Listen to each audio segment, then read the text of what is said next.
오늘 주신 하나님 말씀은 사도행전 2장 1절부터 8절 말씀입니다.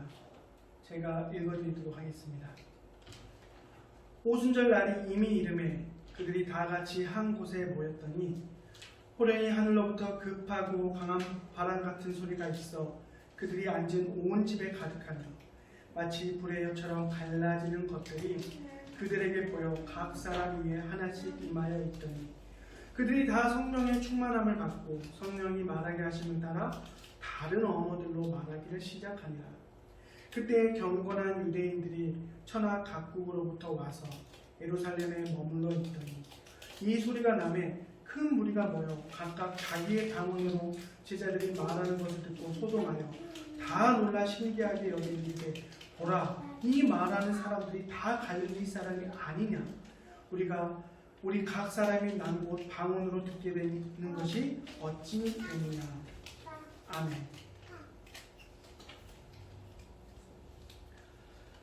중학교 때 친구가 차고 있던 손목 시계를 부러워한 적이 있습니다. 그 당시에는 보기 힘든 태엽으로 돌아가는 손목 시계였어요.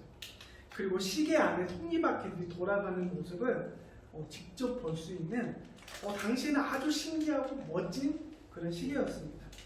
그 친구 아버지가 외국에 출장 갔다가 사와서 친구에게 선물로 줬다고 하더라고요.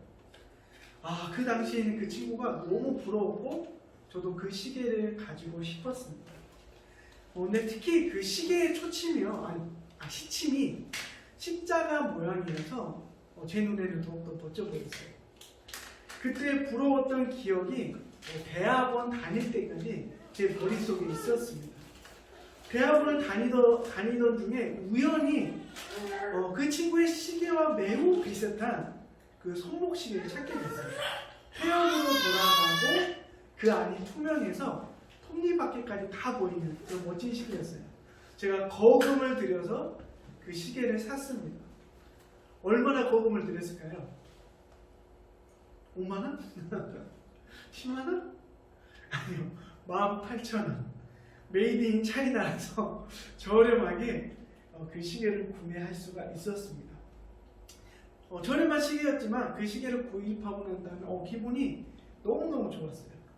근데 제가 산 시계와 친구의 시계가 다 비슷했지만 다른 점 하나가 있었어요. 그게 뭐였냐면 바로 시침의 모양이 십자가가 아니었습니다. 십자가 시침을 가진 그런 시계를 열심히 찾았지만 그게 없더라고요. 십자가 모양이면 더 멋있었을 텐데 아쉬웠습니다. 그러다가 문득 이런 생각을 해봤습니다. 지금 나의 시간은, 나의 삶은 십자가를 중심으로 제대로 돌아가고 있나? 이렇게 스스로에게 한번 질문해본 기회가 있었습니다. 여러분, 십자가 목걸이, 십자가 귀걸이, 그리고 시계의 시침이 십자가라고 해서 우리의 삶이 저절로 십자가에 합당한 삶이 되지는 않습니다. 분명 우리가 살아가는 시간은 세상 사람들의 시간과는 달라야 합니다. 오늘 함께 주님의 십자가 대속과 부활을 믿는 우리는 어떤 시간을, 어떤 생애를 살아가야 하는지 함께 살펴보도록 하겠습니다. 예수님의 십자가와 부활로 인해 새 시대가 열렸습니다. 하지만 모든 사람들이 새 시대를 누리며 사는 건 아닙니다. 예수님 당시나 지금도 마찬가지입니다. 예수님의 십자가 이전까지 이스라엘은 시내산 언약이 시간의 중심이었습니다. 시내산 언약에 명시된 오제사 7절기가 유대인들의 하루하루의 시계이자 인생의 주기였습니다. 아침 저녁으로 하나님께 드려지는 번제와 소제는 하루의 시작과 하루의 끝을 알려주었습니다. 그리고 1년은 6월절로 시작해서 장막절로 마무리되었습니다. 시내사 언약과 율법은요, 단순한 글이 아니라 이스라엘 백성들의 정체성이자 가치관이며 사실 삶 그 자체였습니다. 매일매일 자신들이 누구인지, 누구를 위해 살아가고 무엇을 이루며 살아가야 하는지 신의 산 언약과 율법은 백성들에게 알려주었습니다. 하나님께 구원받은 이스라엘 백성들은 하나님의 보배로운 소유, 하나님의 거룩한 백성, 제사장 나라로서 합당한 삶을 살아야만 했습니다. 그러나 교회는 더 이상 신의 산 언약에서 말하는 다섯 제사와 칠절기를 지키지 않습니다. 이제 교회는 신의 산 언약이 아니라 갈보리 산 언약, 즉 십자가 언약 아래에 놓이게 됐습니다.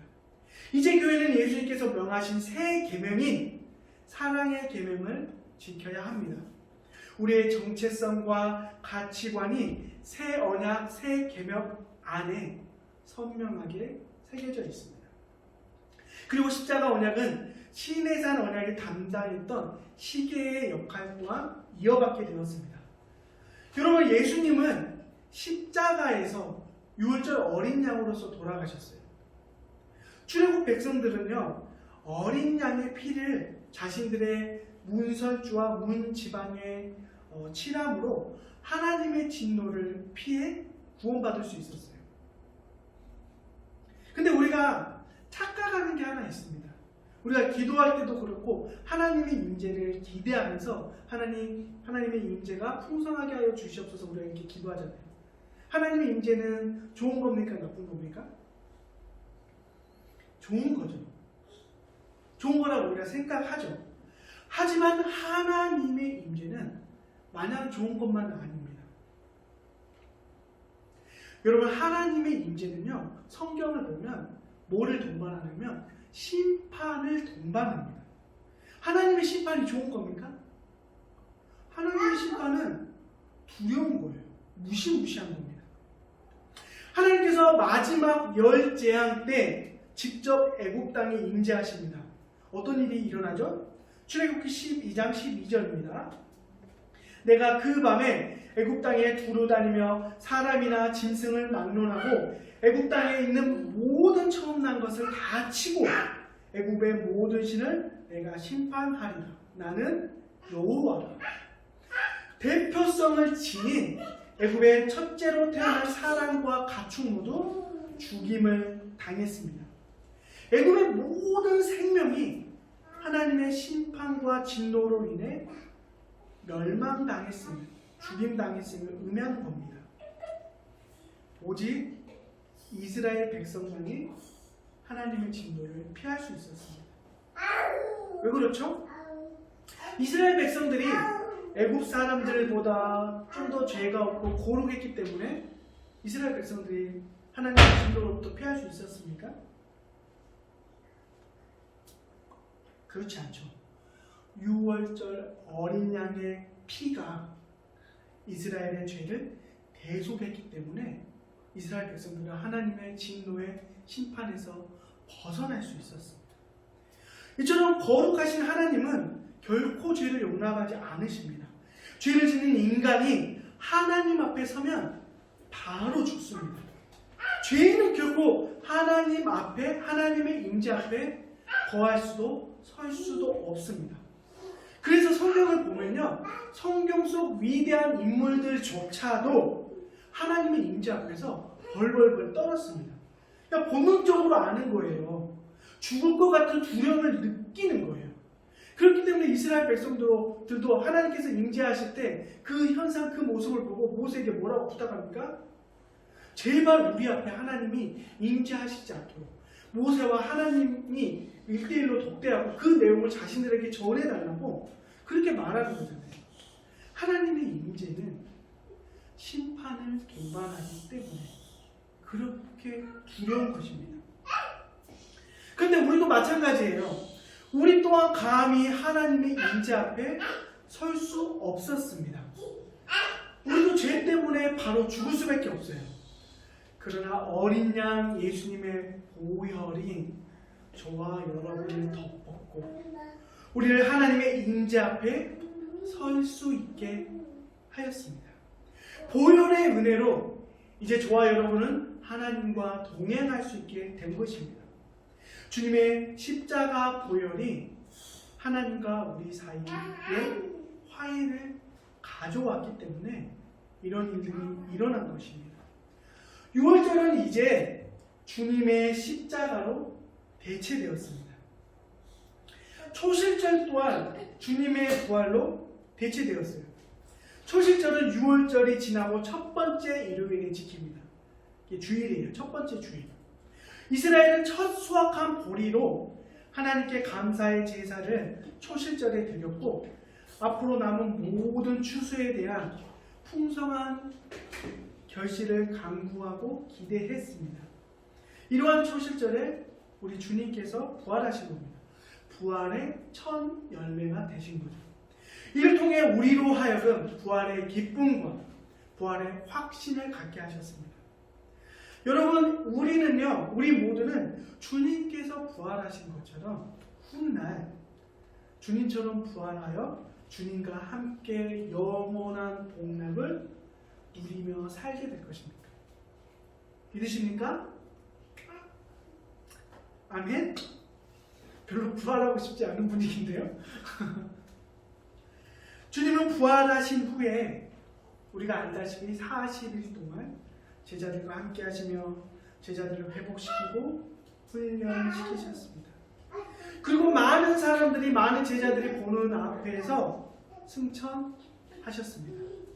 자, 이제 우리는 이렇게 저렇게 그냥저냥 살다가 훗날 주님처럼 부활할 날만 기다리면 되겠죠? 이제 우리에게 남은 건 부활이니까 부활만 기다리다가 살면 되는 거 아닙니까? 그렇지 않죠? 우리에게는 주님의 명령이 있습니다. 주님께서 주신 사명이 저와 여러분에게 있습니다. 어떤 사명입니까? 오직 성령이 너희에게 임하시면 너희가 권능을 받고 예루살렘과 온 유대와 사마리아와 땅끝까지 이르러 내 증인이 되리라 하십니다. 아멘. 우리는 그냥 저냥 시간을 보내며 사는 사람들이 아니라는 겁니다. 우리의 시간이 사명을 위한 시간이고 우리의 인생은 사명을 위한 인생이라는 것입니다. 예수님은 승천하시기 전에 제자들에게 분명히 말씀하셨습니다. 사도와 함께 모이사 그들에게 분부하여 이르시되 예루살렘을 떠나지 말고 내게서 들은 바 아버지께서 약속하신 것을 기다리라. 요한은 물로 세례를 베풀었으나 너희는 몇 날이 못되어 성령으로 세례를 받으리라 하셨느니라. 아멘. 제자들은 주님의 말씀대로 성령을 기다렸고 결국 주님의 약속대로 오순절에 성령께서 임하십니다. 오순절 또한 초실절과 마찬가지로 추수와 관련된 절기입니다. 초실절에 첫 수확한 보리단으로 제사를 드렸다면 오순절에는 첫 수확한 밀로 하나님께 제사를 드렸습니다. 6월절 이후 7주가 지난 후에 지켰다 해서 7.7절이라고 부르고요. 6월절 이후 50일째 되는 날이라 오순절이라고 부릅니다. 수는 열흘을 의미하는 거예요. 열흘이 5번이라서 오순절이죠. 오순절은 6월절과 마찬가지로 순례의 절기입니다. 이 말은 성인 남성이라면 반드시 예루살렘 성전에 와서 하나님 앞에 서야 된다는 거예요. 하나님 앞에 제사드려야 한다는 뜻입니다. 순례의 절기는 6월절, 7.7절, 장말절 이렇게 세 절기입니다. 장막절은 우리나라로 치면 추석과도 같은 절기예요. 모든 수확을 마치고 하나님께 감사의 제사, 감사의 예배를 드리는 절기가 바로 장막절입니다. 이처럼 순례의 절기 모두는 추수와 관계가 있습니다. 구약 유대인들은요, 실제로 수확을 거두고 그 수확한 보리, 밀, 그리고 각종 과일들로 하나님께 제사드렸어요. 자, 그렇다면 십자가 새 언약 아래 놓인 저와 여러분은 무엇을 수확하여 무엇으로 하나님께 예배드려야 할까요? 오순절 성령 강림은 새 언약, 새 계명 아래 놓인 우리가 무엇을 수확하며 무엇으로 예배해야 하는지 깨닫게 합니다. 예수님의 약속대로 오순절에 성령께서 임하셨습니다. 120명의 제자들이 모여 기도하던 장소에 갑자기 하나님의 임재를 상징하는 강한 바람 같은 소리가 가득합니다. 그리고 성령께서 불의 혀처럼 갈라져 모여있던 모든 사람 머리 위에 임하십니다. 이스라엘 역사상 그 어디에도 없던 놀라운 광경이 지금 오순절 다락방에 일어난 거예요. 그 자리에 모여있던 모든 사람들은 성령 충만을 받았고 각각 다른 언어로 하나님의 큰 일을 선포하기 시작했습니다.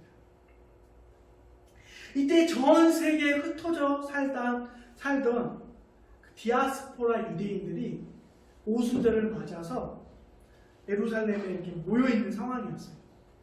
제가 좀 전에 말씀드렸다시피 이 순례의 세 절기는 반드시 성인 남성이라면 유대인이라면 예루살렘으로 와야만 했습니다. 그러한 상황 가운데 지금 제자들이 외치는 각각 다른 언어로 외치는 하나님의 큰 일을 듣게 된 겁니다. 지금 제자들이 쓰는 언어는요, 이스라엘에서 통용되는 언어가 아니라 다른 나라에서 쓰는 하나님의 큰 일이었습니다. 그러니 디아스포라 유대인들이 모두 놀라고 당황할 수밖에 없는 겁니다. 자, 그렇다면 성령 충만을 받은 제자들이 선포했던 하나님의 큰 일은 무엇일까요? 하나님의 큰 일. 도대체 무엇을 선포했길래 디아스포라 유대인들이 그 말을 듣고 깜짝 놀라고 당황했을까요? 곧장 이어지는 베드로의 설교를 통해 우리는 하나님의 큰 일이 무엇인지 알 수 있습니다. 베드로는 서서 담대하게 선포합니다. 지금 일어난 놀라운 일을 구약의 요에서 말씀이 이루어진 결과라고 먼저 설명합니다. 베드로는 선포합니다. 이는 곧 선지자 요엘을 통하여 말씀하신 것이니 일러스되 하나님이 말씀하시기를 말세에 내가 내 영을 모든 육체에 부어주리니 너희의 자녀들은 예언할 것이요 너희의 젊은이들은 환상을 보고 너희의 늙은이들은 꿈을 꾸리라. 아멘. 자, 지금 일어나고 있는 놀라운 일들이 모두 하나님의 계획 아래 일어난 것임을 분명히 하고 있습니다. 자, 그런데 여기서 요엘이 말하는 말세는 어떤 날일까요? 말세. 좋은 날일까요? 그렇지 않습니다. 심판의 날입니다. 두려운 날입니다. 베드로는 사도행전 2장 20절에 이 날을 주의 크고 영화로운 날이라고 설명합니다. 영화로운 날이니까 뭔가 샤방샤방 좋을 것 같죠? 절대 그렇지 않습니다. 두려운 심판의 날입니다. 이 두려운 심판의 날, 구원을 받을 수 있는 유일한 방법을 베드로는 외칩니다. 사도행전 2장 21절 누구든지 주의 이름을 부르는 자는 구원을 받으리라 하였느니라. 누구의 이름입니까? 바로 50일 전에 그들이 십자가에 못 박아 죽였던 예수의 이름입니다. 크고 놀라운 권능과 기적과 표적을 사람들 앞에 행하며 자신이 하나님께 보내받았음을 예수님은 증명하셨지만 유대인들은 못 박아 죽였습니다. 지금 베드로는 그 유대인들이 못 박아 죽게 한 예수님을 믿고 그의 이름을 불러야 하나님의 크고 영화로운 날, 그 두려운 심판의 날 말세에 구원받을 수 있다고 외치고 있는 겁니다. 그런즉 이스라엘 온 집은 확실히 알지니 너희가 십자가에 못 박은 이 예수를 하나님이 주와 그리스도가 되게 하셨느니라 하니라. 아멘. 말세에 주의 크고 영화로운 날에, 심판의 날에 하나님의 진노로부터 구원받기 위해서 오직 예수님이 주와 그리스도 되심을 믿고 주님의 이름을 불러야 합니다. 다른 이름, 다른 방법 결코 없습니다. 제자들이 성령 충만을 받고 각 나라의 언어로 외쳤던 하나님의 큰 일이 바로 이것입니다. 베드로는 그 자리에 서 있던 바로 자신들이, 주님의 제자들이 이 모든 일들의 증인임을 담대하게 선포합니다. 베드로의 설교를 들은 사람들의 마음에 찔림이 발생합니다. 그들이 이 말을 듣고 마음에 찔려 베드로와 다른 사도들에게 물어 이르되, 형제들아, 우리가 어찌하고 하거늘 얼마 전에 주님은 십자가에 못 박아 죽이라고 외쳤던 정말 바늘 하나 들어가지 않을 것 같이 딱딱하게 굳어있던 유대인들의 마음이 무너지기 시작했습니다. 이 놀라운 일이 증인의 사명을 통해서 이루어진 겁니다. 수많은 기적들, 수많은 병을 고치고 귀신을 쫓아내고 이런 기적들을 통해서 일어난 것이 아니라 증인의 사명을 통해서 이 놀라운 일들이 일어나고 있습니다. 마음의 찔림을 받던 사람들은 회개하고 세례를 받고 주님의 가르침을 따르는 주의 제자가 되었습니다. 여러분, 이처럼 오순절 성령 강림 때 주의 제자들은 영원의 추수를 시작했습니다. 주의 제자들은 보리와 밀 그리고 여러 과실들을 가지고 하나님께 예배하지 않습니다. 주님의 제자들은 받은 증인의 사명을 신실하게 이행하는 모습을 가지고 하나님께 예배해야 합니다. 신실하게 증인의 사명을 감당하며 그때 하나님께서 허락하신 영혼의 결실을 가지고 하나님 앞에 나아가야 합니다. 마지막 추수 때 우리의 사명은 끝이 날 것입니다. 주의 크고 영화로우신 날, 주님이 재림하시는 그 날, 우리가 주께 드릴 열매, 그 열매는 이 땅의 것들이 아니에요. 세상의 부귀 영화로는 주님 앞에 당당히 설 수가 없습니다.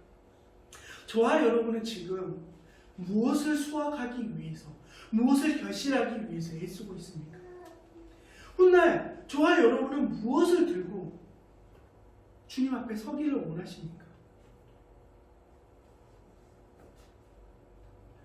저와 여러분이 예수님을 구주와 그리스도로 믿고 부르기 시작할 때 우리의 시대는 달라졌습니다. 이거는 자연스럽고 당연한 일입니다.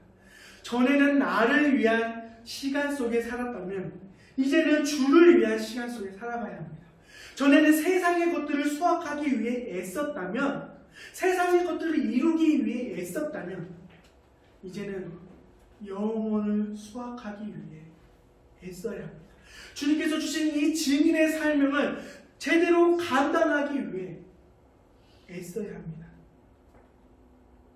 세상 사람들과 똑같은 시간을 살아가는 것처럼 보이지만 우리의 시침과 부침은 십자가입니다. 우리의 매일매일의 시작과 끝에 주님의 십자가가 있습니다. 우리의 시계는 세상의 것들을 이루기 위해서가 아니라 증인의 사명을 이루기 위해 움직여야 합니다. 여러분, 예수님의 십자가와 부활로 인해 새 시대가 열렸습니다.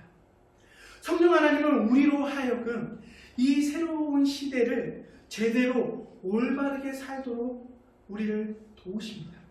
성령님은 우리로 하여금 주의 이름을 부르게 하셨습니다. 성령 하나님을 의지하십시오. 성령님의 도우심을 구하며 붙드십시오. 주님께서 받은 이 증인의 사명을 제대로 온전히 올바르게 감당할 수 있도록 오직 성령 하나님을 의지하십시오. 주의 크고 영화로우신 그 날까지 우리를 인도하신 성령님께 감사와 찬양과 경배를 드리십시오. 기도하겠습니다. 하나님 감사합니다. 주님의 진노의 심판에 영원히 죽어야 할 우리였지만 예수님의 십자가 보혈로 인하여서 구원받았고 이제는 증인의 사명을 받은 자로서 새 시대를 살아가기를 원합니다. 성령 하나님께서 우리의 각자의 마음에 임재하시고 역사하여 주셔서 받은 사명을 잘 감당할 수 있게 하여 주시옵소서. 세상의 것들을 이루기 위해 노력하는 것이 아니라 주님께서 우리에게 주신 증인의 사명을 온전히 제대로 감당할 수 있기 위해 최선을 다해 살아가는 주님의 복된 제자들 될 수 있도록 인도하여 주시옵소서. 마지막 날 주님 앞에 영혼의 결실을 가득 안고 설 수 있도록 성령 하나님 우리 가운데 역사하여 주시고 우리를 사용하여 주시옵소서. 감사드리며 예수 그리스도 이름으로 기도드립니다. 아멘.